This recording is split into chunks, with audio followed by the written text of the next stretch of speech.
Hello, good morning. Good morning. How are you? Very good. Okay. Okay. First, I have your permission to record this interview. Yes, I do. What is your full name My name is Banny Doumbia. and where were you born? I'm born here in the Ivory Coast. Can you describe where you were raised, like your home, your community? Yeah, born in Ajami. Always between Ajami and Abobo and Anyama. It's a And place.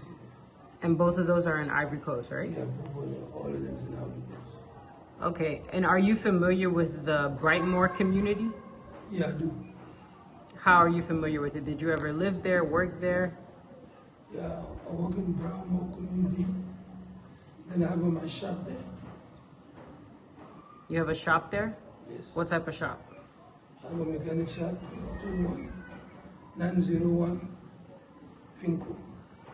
Okay. Can you tell me more about how your family got to Detroit? God, when we get Detroit, first of all, was living in New York. We decided to move to Flint, Michigan. After we stayed Flint for a year and a half, then we moved back to Detroit. My wife moved over there, then I do the follow-up to move with my wife over there. And what was the journey like for you and your family in Detroit?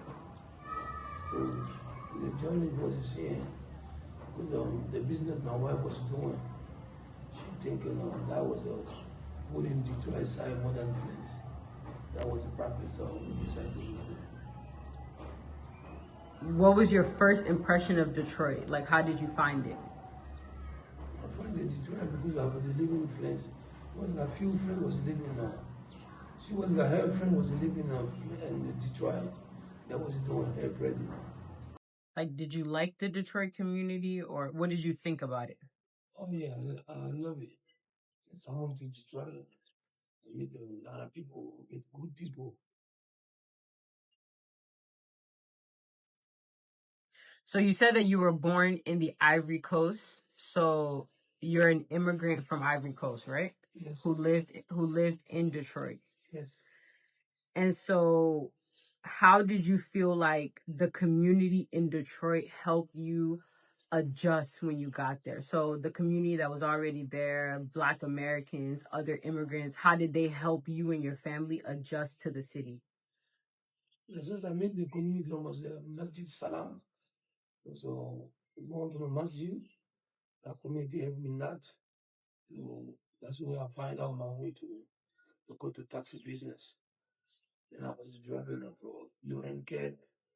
After that, I worked for Checker Cabs before I get my own business, Iboa car service. And what were some of the difficulties that you found there? And I don't find it difficult to describe because why? It depends where I was come from. Because I was come from New York City. Mm. But to see New York life, I was living in New York a few years, moved to Michigan 1997, 1998. It was not that difficult for me to live there because I was a little bit understanding the system in New York better than Detroit. That's why it was a little easy for me to live there. So you felt like, how did you feel like Detroit was different than New York? Like you felt like New York was a tougher life? I say Detroit was a soft live. It was better live. Not that much people, from my understanding. Because I remember I was living in New York and Harlem. To go to see Detroit was a little bit slow for me. Because the business I'm doing, taxi business, if you compare it to Detroit, you're gonna see like you don't see no people. Mm. That was a main key for me to able to move to Flint. Because I see them like a town. Now, see now that was a little slow. That's why I moved back to with my wife in Detroit. It was okay. I don't see no difficulty at all. Who are some people that you met when you first moved to Detroit? Who are some people you met that you still remember them, like who had an impact on you? I met one of our brothers now, my brother Idris. Samuel was doing body shop. Then I met Yaya Traore. was a mechanic. Then I see some Fulani was driving the cab. My people was not driving the cab at all. Since I get there, because I was working in different factory, fast food, all this. Since I was got experience by the taxi, I decided not to start a drive a taxi.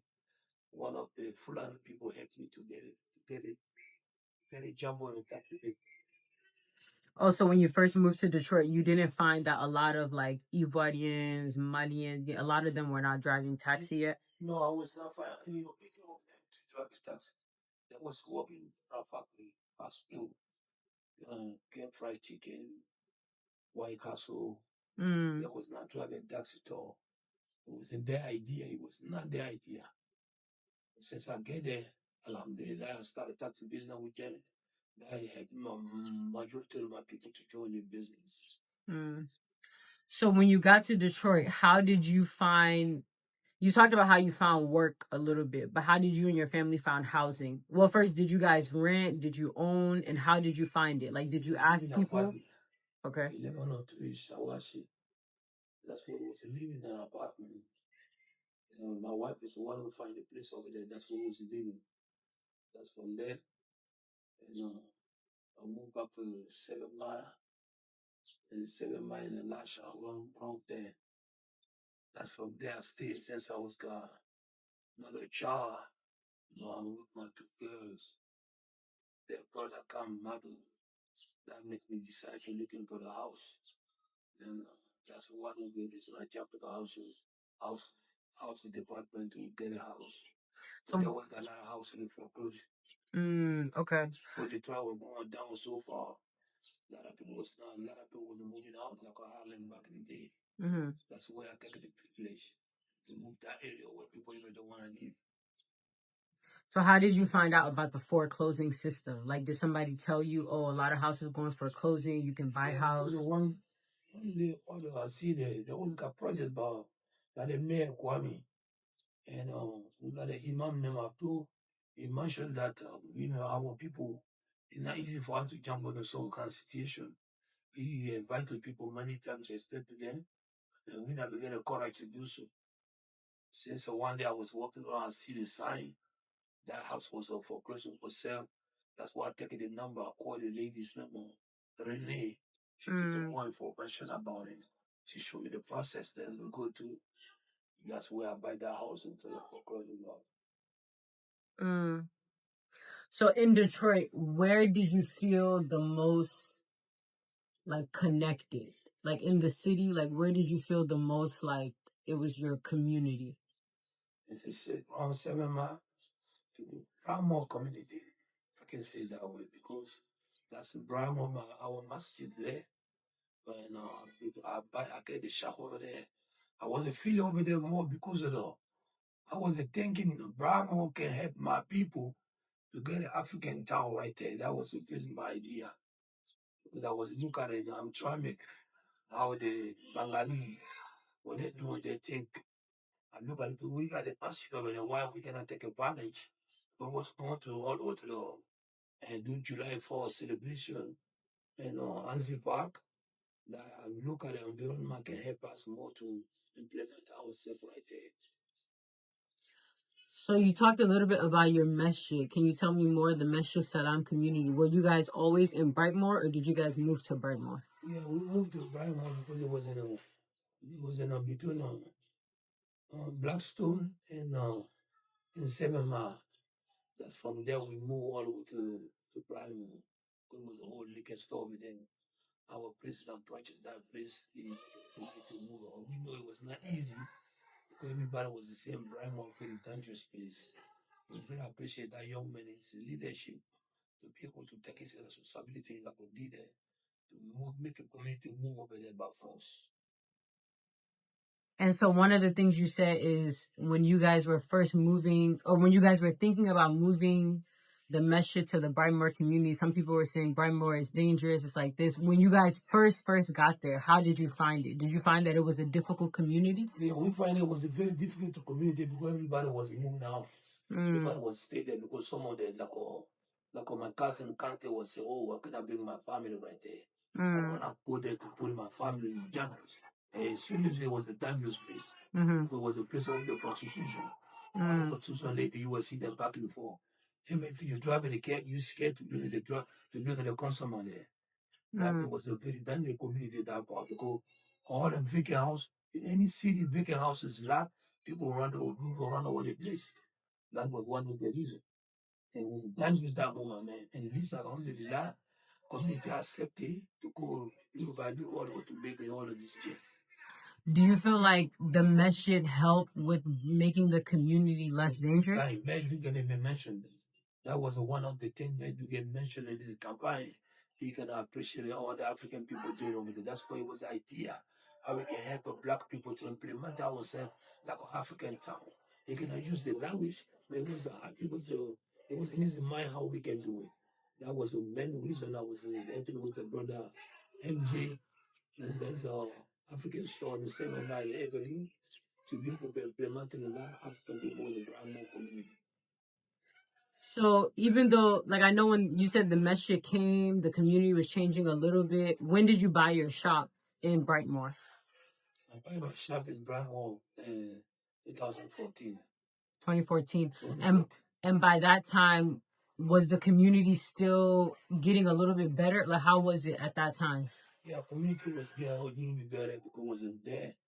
It was doing a lot of things, doing 5 time pray there. Our children go to weekend school there. I mean, it was getting changing to go. So what made you decide that you wanted to buy your shop there in Brightmoor specifically? Yeah, women, because I see the opportunity. It was a good location. Then I look at it now, for I can walk or through to there to go to the masjid. That one was the reason I changed my mind to say that's the place. That's why even people, nobody want to go there at that time. But I look at it, this is close to my community. Nobody gonna change. We are the one who got to fulfill our duty to make a change. That's one of the reasons I jumped on. And so can you tell me more about your experience as a business, or like you told me a little bit about your experience as a community member of the masjid in Brightmoor. Now, can you tell me more about your experience as a business owner? So I already know a little bit about your engagement with the other immigrants, the other Africans, but obviously in Brightmoor, there's also a lot of Black Americans, just other people who were there first. So what was your experience like with the people? We meet a lot of black American, like Jerry. And since I travel taxi business, since I moved to check a company, that's like my station over there by the masjid. Majority of my black brother American was to come and work for me. And the Arab even come over there and rent the care for me over there because of I will get a good help from that company. They give me the opportunity because I was the only Lara Cape on the Bravo side. Then I was got the opportunity to deal with the black American lot. Could they give me so much business? That's why I created my own private company to work as to be able to pick up around everywhere in the Brahma, everyone in Detroit.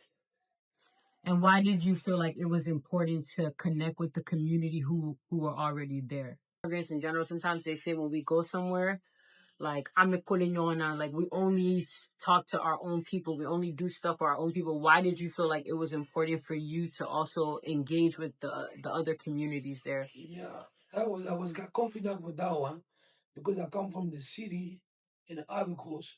I always involved with the activity with the people. That's why I was in New York, 990 Brook Avenue. Was one of the community was dead. That thing was moving. After I put my foot over there to do business with my brother Khalid, a lot of things changing in America. I mean, I was already business mind. Nobody gonna change us. We're gonna change ourselves. And we got to be communicating with the different people. That was one reason I created my own taxi business there to be able to pick up a black people for them to trust in us. That bring a lot of connection between being a black American. I can punch a friend among them. That's why I was going different community, till you them good them mastery. That helped me a lot. I see. Besides the Masjid Salam that you mentioned, what other organizations were you involved in? You mentioned the 4th of July. Was that hosted by a specific organization? Yeah, that's the African Unite. Been created to try almost around 20 some years, 30 years.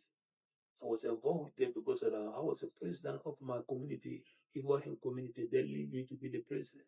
So wait, what's the name of so United Africa? United Africa. We call you a code. Yeah, United Africa he carried almost 25 countries together. They elected each president each 2 years. Now, I joined because I was a president for my community. They want me to join that community. We go there, we do the meeting. I see it was profitable for our community. Then we joined them because church close to my community. I was dealing with the pastor all the time. Any food they got, they want to give it away. They all over call me, hey, Doumbia, come on, help us to give that to people who need. All over was taking the food around. Any brother and sister, I don't look at them because you're African or you're black. I was look at everybody the same to help each other. That was one of my duty. And was that also organization only for Muslims or everyone? Everyone. Okay. So everyone. So interfaith, like Christians, Christian, African, Chinese, everyone, everything. Okay. Everybody was involved. And so you said that, so UECO, so the way I'm understanding it, UECO is like a large organization, United African Communities Organization, and then under UECO, each African country or each African community elects their own president and stuff like that, right? Yeah. That's Okay. like every country have its own ambassador. You pay represent your country right there. I see. That make it at 25 countries. 25, okay. And why did you feel like it was important to get involved in UECO? Well, I think it was important to get involved because you cannot make a change if you cannot be involved with the people. People got to accept you. You have communicated together with different idea to make a thing work. Because the time we joined you up, there was no office, there was not on nothing. Because Brightmoor experience gave me the capacity. I was a vice president. President was in travel to Africa, be able to help them to buy the office. That's why we got our own office today. It was a process by me for the UOC to own that. For us to come out of the rent. How would you say that your community, whether it's the masjid, UECO, everything, how would you say you guys support each other in difficult times? Yeah, we always support each other in difficult time. Any difficulty they come to any family, especially as diplomatic that like policy in my community. Any child born, we're gonna give him our own community birth certificate to the child. We recognize him to give some kind of donation to the family. If he join the community or not, we got to go after him for him to be happy to join the community. That's what the one reason. And do you feel like, so for example, because obviously I'm African as well, so something I assess that our people do is also we try to help people financially when there's difficult time. Can you talk a little bit more about that? Yeah, I created like an African bank. We call the English language friend help friend. We call it the Mandingo Tontine. Tontine was a make a circle. Let's go say I created that department Brightmoor for people to help each other to get their own taxi. Because it was not easy to collect the money, collectively to get the money. Now what I do, everybody come, everybody pay like a $300 a week. We take people like a 3,000, we give it to one. That will help him out to get his own get. He continue to pay the help friend. We got a susu tontine to be able to continue with the problem. It was helpful. He helped a lot of people to able to own their own houses. But I helped a lot of people to set their own house. That's why we find all the auction about the housing business. If you look at the Brightmoor, we have a bunch of houses around because that don't help everybody. Because it's not easy sometimes to get the money from the bank, but we can create our own economic financing. That's what I did. So basically, as more African men became interested in taxis, it wasn't easy to just go buy a taxi or get a loan from the bank for the taxi. So you wanted to create a system where the community can basically help you finance your taxi and then you pay it back. Yeah, we did. At the same time, I created an inside of that. Every man, every black American was joined. Jerry King, all of them were done. All of them was joined to pay $20 a day. I opened one account for them that got their account. If they put the 30 days, they give me $20, they take their money. So some of them they have to collect good money to be able to buy their taxi. Because you can pick up anytime they want to do that on my hand. So sometimes when there's difficult communities like Brightmoor, like it's not easy for people to value it. But based off of your experience, what would you say are some examples of togetherness and generosity that you experience within the Brightmoor community? Okay, my experience there because I see it since I bought the shop right there. I have a brother, I have one of my cousins, somebody, he bought over with Imam. That's why he bought the shop. He bought his a shop over there to make a good shop right there. He was got few business going on. He was trying to create an African town, African business something. That was my idea first of all. If you look at the building close to me, I was trying to how we can process from the city to get it. We can open that like African something. Even sometimes I tell my child, why we don't come to even we can find the shop to make a business down there, even law office. Because I opened a little shop a corner, like a data store. That's the shop now. Somebody in the process to make it at a church or something like that after I leave. And so, yeah, can you tell me a little bit more about the African town? I know when you were talking about it in the beginning, you said you gave the example of Hamtramck and they have Bangla Town. So for you, what was the significance of having an Brightmoor potentially being African town? Because the Brightmoor was all down, that situation that far more than any other place in Uptown. Yeah, look at the grandma because I was a taxi driver. If you take it from a grand river all the way to come to the freeway, you look at it, everything is down. A lot of empty house, a lot of empty land right there. Now, for us, that's where we come from. It's easy to join each other. Like when we did it to our masjid, we can make a lot of change. So you look at the masjid, we have a masjid. We have a brother player, he's a shop. We have another brother from Zaire. He have a shop. I have my shop. Brother Salary have a shop. It was coming little by little. That's why if you look at it, that employment automatically change. It was a secure for people. If we come to secure, best way now we got to show to make that African town right there. That's why Mayor Dugan was happy to hear that. Yes, they elect me in city of the Detroit about board member for the transportation. But the mayor elected me that when I was the board member for the city of the Detroit. Because they have a 9 board members. The mayor can elect them 5. The council can vote the rest. The mayor got to choose one among us because we got our community was strong. You see that it was helpful for the community. I joined the city council over there for that department. So, what would you say are traditions from back home? So for you, back home is Côte d'Ivoire, it's the Ivory Coast. Like, what were some traditions from Africa and Ivory Coast specifically that you, your family, your community, you guys still practice in Brightmoor that was still important for you to implement in Brightmoor? Yeah, since I've been here, since I've been in Africa, it always my idea to discuss with my family, especially my lovely son, Manu, may Allah forgive him. When we was working in projects in Brightmoor, how we were going to change the shop to make it a building business center. And since he passed away, I never forget my dream because I know I'm proud of the Brightmoor community. I'm going to continue to be proud of the Brightmoor all the way to the day I will die. It's in my idea. That's why my shop I never sold yet. I have my projects in Brightmoor. I continue to work on it. How I can get the right people to do the business there.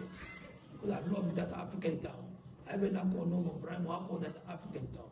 If you look at the history, that shop was called Brightmoor Auto Repair. Original name, you go 40 years ago. That's what the sound name was. Even now, city don't want to approve it to be the shop. The name, physical name, you go to city, is a Brightmoor Auto Repair shop. 0901 Fingo. So are there any specific traditions from here and from your culture that you feel like you guys brought with you to Brightmoor? Yeah, we do. That's what we was trying to create our school. We call Go. Go classes. It was a plan to give a classes to learn about Madingo. Because we have almost the same culture. Only people make it different. If you look at Black American, you look at us, it's no different. If you look at my sheikh or brother Mikael, he's my cousin. If you look at the generalities, where they originally come from, we are almost same. You cannot give a determination why we're different. Only we got to speak out by the language, the accent.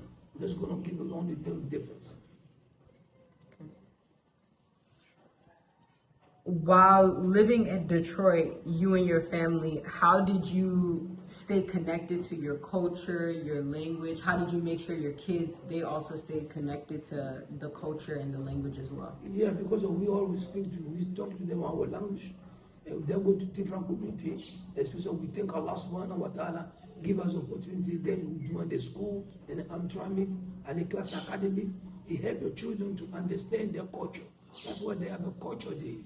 Culture day to you to give you a determination what you know about your culture. We see that the Imam was telling me, he was so surprised my son will rise up. His determination is a language in his own motherland. And Madingo to be able to give explanation was a shot. That was his special son. That we was so connected with them. That's why anywhere we go, we teach them about our soup, our peanut butter soup is, our peanut sauce. We love to talk about it. We have a restaurant, we have African market there. All of them visit over there, come to shopping lot. So how do you feel like we can continue to pass those traditions to the next generation? Okay, that's the best way I've been telling us. I've been talking to my daughters all the time. We got to continue to buy more property there, to bring together involved in every development there. Because they have so many development for Brightmoor and city department. Sometimes people get lazy to do. But Alhamdulillah, we thank Allah. A lot of people get understanding now. Because we can count to more than 20 different houses belong to the African people. That shows if you have a 20 different families somewhere, it's easy to going to make a change. Anybody live in Brightmoor, because Masjid Salam, you never forget that. All times in your mind, like on myself. So can you tell me about some of your favorite memories from the Brightmoor neighborhood? My favorite Brightmoor neighborhood is right there by the masjid. To the masjid all the way to go by Grand River in Southfield. All of this is my favorite place because they have a mall there. We go shopping over there all the time. Sometimes we go all the way by freeway. I can say Brightmoor is beautiful. Then look at Anzi Park. No park like this in Detroit. That's what Dugan was trying to give to us. Because our people don't get understanding that quick. When we continue to work on it, Anzi Park, everything going well. That's my favorite place everywhere, especially Lasha. Look at Lasha over there, where they open that beautiful place for us. We go there every day. Do you have any favorite memories, like specific, like any event or any specific thing that you remember and I remember the Anzi Park. And that was that where the 4th of July celebration? Yes, because we carry more than 10,000 people right there every July 4th. Okay. Then every community is represented with their flower. So, how would you describe the relationship between the masjid, the mosque community, and the larger Brightmoor community? Do you feel like the mosque is integrated, or do you feel like it's a little bit separate? Like, how do you see it? Masjid is integrated with all the community there because all the churches, we invite them. They come to bring us what they have. We give to them what they have. Anytime we give away something, we're not getting no discrimination about religion. You come, you get it. You have a dark conflict for more than everybody can understand. It's very important.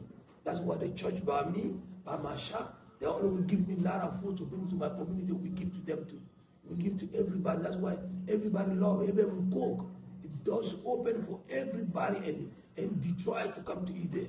If you look at the Ramadan, a lot of people go breakfast over there. It's not because they are Muslim. The way they welcome our food. We have more than 100 different food. Everybody come to taste it. Because each family cook different food to bring it. That's why a lot of people in Detroit, they love to go bring their fast right there. That's one of the amazing things in Ramadan. That's people pray, we want all year to be Ramadan. So, what are your hopes for the future of the Brightmoor community? Okay, my hope for the future for the Brahmin got to be controlled by my people. We got to get it. That's a gift from Allah. We cannot leave it at one go. It's my dream. That's why Masjid Salam is there. We have an entire block in our hand. That means we move in Brightmoor more than any other community right there. That's why our door is there. That's why you look at our shop right there by the Lasha. We everywhere over there. Even you go through all the way to the freeway, we have another masjid over there from our brothers Senegalese. You see? That means we have all four corners right there. You go to shopping prime and then Brightmoor, we have it. We got it everywhere over there. Future is gonna belong to us. We in Black America, we're gonna put that in value more than before. And do you think political power plays a role in that? Oh yeah, political power gonna play, because I remember the city council lady. She was inviting me to tell Benny, let your people know the children got to be involved. That politics is very important. That's it. I was talking about that since I was the president for the UFO. I invited my people. We got to get a representative in the city of Detroit from Brightmoor. Inshallah, I'll continue to work on it. I got that idea. Man, we continue to work on it. Inshallah, everybody will put in prayer, because it's very important. To win anywhere in the earth, you got to get a political game play too, like everybody. That's the only way your people will be respected, because she was the first lady Mexican to be city council. Yes. The day I was getting elected to be the president for UFO, she was there. She was the special guest that day. So what would you say you want the future generations to know about the community that's there? So for example, let's say in 10 years from now, I have a daughter or a son, they're 10 years old, they see that community for the first time, they're not from there, they weren't raised there. What would you want them to know? What would you want your grandchild to know about that community? What would you tell them about that community? Well, I want my grandchildren, all the future children, to understand that's a gift from Allah. Brightmoor, every African living in Detroit, they got to join Brightmoor. The Brightmoor got to come out of shower. That's why our lady right there, Sal, she even moved over there, moved Brightmoor, because she know it can happen. She ran for the office before. That's why the day she was running, I even got to go to UFO to fight for them to accept her to run. We put a found down, but we never forget. That's one of the reasons she's over there. We got to get somebody elected by Brightmoor, from African people, African American, to make it be able to change. I always tell my grandchildren, I see them to get elected very soon, inshallah. Even my granddaughter, I'll be telling her the army, I say, hey, you got to know, man. I know you're going to do better. If your mom is scared to do the politics, you got to do so. I see you like a future coming. Okay, the last question is there anyone else from the community? I know while we were talking, you mentioned a couple names. Is there anyone else who you think we should speak with for this project? Oh, yes. We have a lot of brothers there. We can speak with them. We have a brother Sanogo. We have a Enza Baba. We have a few brothers there. We have Imam Khalid. We continue to talk to them. That's one of the reasons my son was doing good leadership in the community, to lead in different way, to take it different level. If I have my idea, my shop, that's good news. My shop going to be transformed to be the law office very soon. I will make a show. My daughter Nabi to put that in her mind, to be able to open that office over there. If she's not there physically, we got to see law office open right there. Inshallah. So, thank you so much for your time.